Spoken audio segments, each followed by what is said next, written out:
Hi everyone, আশা করি আপনারা সবাই ভালো আছেন। আর কারা কারা ভিডিওটা দেখছো আমাকে অবশ্যই কমেন্টে জানিও, আমার খুব ভালো লাগবে।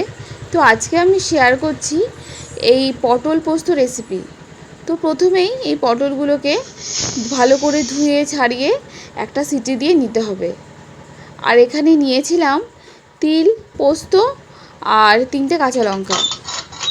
আর এখানে এই যে সেদ্ধ করা জলটা, এটা কিন্তু ফেলবো না, এটাকে রেখে দিতে হবে। এরপর তেল গরম হলে এর মধ্যে দিয়ে দিয়েছিল 2টো কাঁচা লঙ্কা, 1 চামচ তিল, একটু হলুদ দিয়ে এই সেদ্ধ করা পটলগুলো একটুখানি ভালো করে ভেজে নিতে হবে। ভাজার পর এর মধ্যে দিয়ে দিয়েছিল সেই পেস্টটা।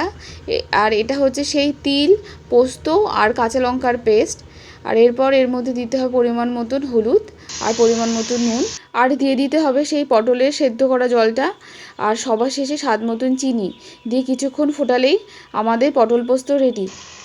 শেষে এরকম দেখতে হবে, খেতে কিন্তু ভীষণ টেস্টি হয়। এটা রুটি অথবা ভাত দিয়ে খাওয়া যায়। তো ভিডিওটা ভালো লেগে থাকলে অবশ্যই লাইক করবেন। দেখা হবে নেক্সট ভিডিওতে।